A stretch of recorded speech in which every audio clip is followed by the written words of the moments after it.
This is All India Radio. In the program Spotlight, now we bring you an interview with Central Vigilance Commissioner Mr. Sanjay Kothari. The interviewer is AIR Special Correspondent Mattu J.P. Singh. The Prime Minister inaugurating the National Conference on Vigilance and Anti-Corruption on the theme Satark Bharat Samriddh Bharat, Vigilant India, Prosperous India, emphasized that India has zero-tolerance approach to corruption and said that preventive vigilance is better than punitive vigilance.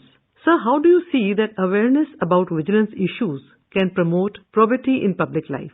At the outset, let me congratulate you that FM Gold is a very popular channel. The Prime Minister of India, in his inaugural address, emphasized the role of preventive vigilance. The focus is that if we get one case of corruption, then what we do solve that case, but the whole emphasis is for a systemic change.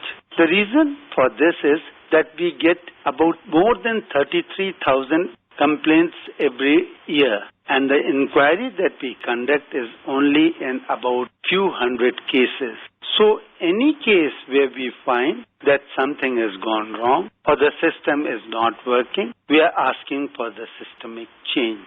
What we do in systemic change is that we write to the concerned ministry or the department to look at the whole process. A team of 4-5 people concerned with this, along with the Chief Vigilance Officer, look at the process. They try and plug the loophole in the process. Even while the investigation of the complaint is going on, the IOS investigating officer also sends us some comments about the systemic change. On the basis of this, the officers make a list of changes and put it on their internal website for the viewers. The best checking can be done by the internal staff because they know the system and they have adopted the system. After it is exposed on the website for a month, all the suggestions that come from the colleagues are incorporated in the systemic change, and this group makes a presentation to the policy makers about these changes. After the final thing has been adopted, it is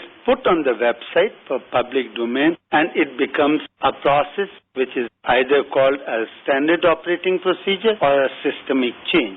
If any assistance in this process is required, the Commission helps that ministry or the department by either deputing another Chief Vigilance Officer in the same domain or giving an expert. This takes me to another dimension. You may be asking me the question, how are the citizens of this country involved in this process? Because they are the people who have experience in this field in some cases, and in some cases they may be using the system. My request to all the listeners who are the citizens of India is that wherever you feel that there is a need of systemic change, please write to us at the email ID, which I'm just spelling it out. The email ID is systemimprove.cvc@gov.in. Your suggestion can come to us in 200 words through email, and it should be in less than one page. You may kindly send this suggestion to the administrative head of the concerned ministry or department so that they also start looking at it. Now, in this case, we have started the process from 27th October when the Vigilance Week was launched, and it will continue 14th November 2020. The title of this paper should be Systemic Change - Vigilance Awareness Week. This is a form of participating vigilance. You can send this suggestion in any language that you want. This will create awareness amongst the masses and all the stakeholders. This will also promote probity in public life. Sir, Prime Minister said on one hand, corruption hurts the development of the country, and on the other, it destroys the social balance as well as the trust that people should have in the system. And therefore, he said, tackling corruption is not just the responsibility of any single agency or institution, but that it is a collective responsibility, and said corruption cannot be dealt with a stand-alone approach. I totally agree with the Honorable Prime Minister. Take, for example, the issue of abolition of interview for Group C and Group B non-gazetted officials. This constitutes the major more than 90% of the employees or the recruitment. trying to repose the trust in the public, the Honorable Prime Minister announced from the Red Fort that interview for the post of Group C and non-gazetted Group B will be abolished in all cases. This has been abolished in all government organizations, all PUCs and all organizations. Now in this case, the trust of the people has been reposed, that no discretion whatsoever with any employee. This has also motivated the youth of the country. The second example which I would like to give is that of the direct benefit transfer. Through direct benefit transfer, the money goes directly to the poorest of the poor in the country and also in the remotest part of the country. These two benefits I have enumerated. Now, there are so many other things which have been done so as to make the system transparent, and working on the same league, we are following the same procedure. Talking about legal reforms and Anti-Corruption Act, how can these facilitate prevention of frauds and especially the economic frauds? The Prevention of Corruption Act was amended in the year 2018, and for the first time, the bribe giver is as guilty as the bribe taker. Before this, the bribe giver was not guilty in the whole process. This would also put some onus on the citizens of India before they think or they give bribe. If the bribe giver is not giving the bribe, it has started a new era and will take a long way in eradication of corruption. The Commission in its message has said that citizens and organizations must look inwards and at a time when the world is facing an unprecedented crisis.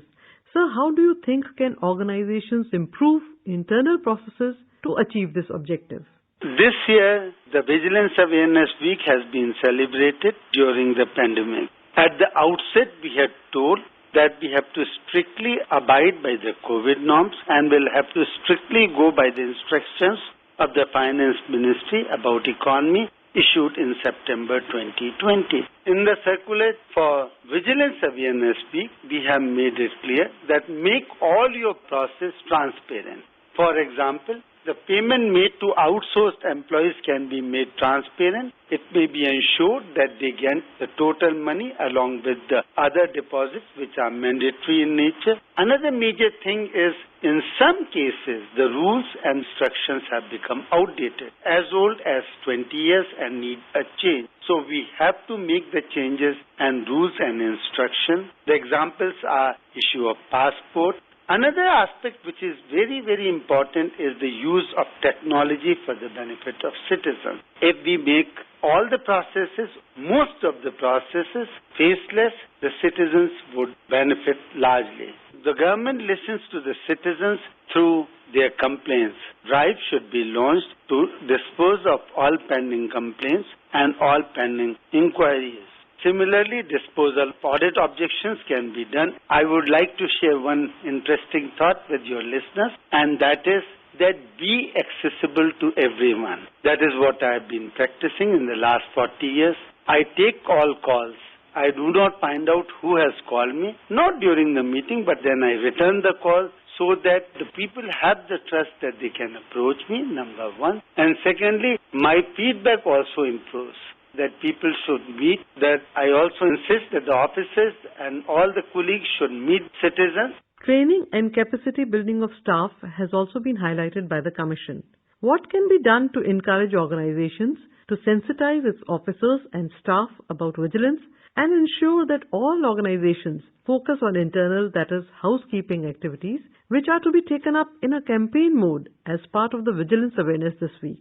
We have recruited the employees. There is a continuous need of training or upgrading the skill. In this fast-moving world of the computers, unless we train and update the knowledge, the staff would be at a loss to cope up latest development. As soon as I had taken over Central Vigilance Commissioner, I observed that in some banks, the officers had only 1 month of training and had erred in giving financial loans.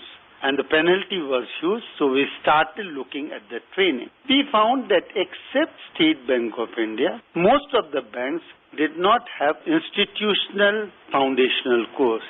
We went about the task and I must thank Chairman and Managing Director, State Bank of India and their team to have taken a lead. Now, on 1st October 2020, the Honorable Finance Minister launched a one-year compulsory induction training course for all the managers of the bank. In this one-year course, there is an exposure of at least 3 days about the vigilance. Most of the people who do honesty do not understand that they are not handling their own money, they are handling public money, and they have to be honest and they have to be transparent. All these things are exposed to these trainings through case studies, through videos, and through discussion. In the central services and all India services, a 2 to 3 day induction course on vigilance awareness has already been introduced, and these services have more than one mid-service training. In all these training, a 1 to 3 week exposure is being given on vigilance. Similar exercise is followed about the PSUs. So connected to what you just said, there is also preventive vigilance module. So how will the visit to Institutes of Excellence, village visit and other measures modulate the behavior of government officials towards integrity and transparency and bring about attitudinal change?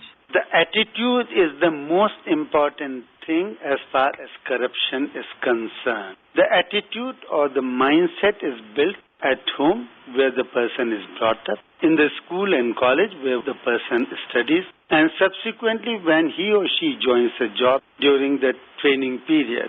The attitude to remain honest, to be devoted to duty is a part of this whole process. Now during training also, we are trying to give the officers an exposure visit, firstly to the villages, because India still lives in its villages. When we work as senior officers, we at times plan for them, little realizing their need and their requirement. The second part of this is that one should go to the best places for a week for an expose. If we go to Anand, the organization Anmol, we see that working in milk collection, a very, very sensitive or a very delicate item to be procured, and working through a huge network is a complete success story.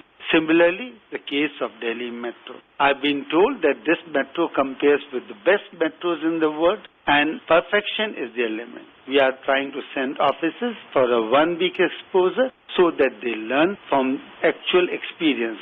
Any amount of lecturing or reading may not have the same as impact of this. Preventive vigilance, we have a lot about it. In cases where the corruption has been established, we are trying to complete the inquiry at the earliest and to give an exemplary punishment. The reason is that it should have a demonstrative effect, and this is being widely publicized. Coming back to the Prime Minister's address, he said, when it is a question of the country, then the scope of vigilance becomes very expansive, be it corruption, economic offences, drug networks, money laundering, terrorism, terror funding. It has been seen quite often that they are all linked.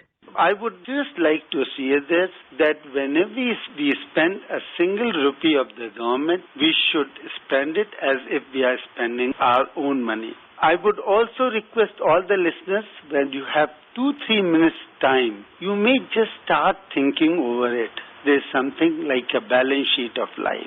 Just think what we are doing. Why do we take bribe? Why do we give bribe? Why can't we report the incidents of corruption to the competent authority? We all have to follow the rule of law. There can be shortcuts, but the shortcuts do not pay you good result. I have also 1 or 2 things which I would like your listeners to think over, and this may help them in the long run.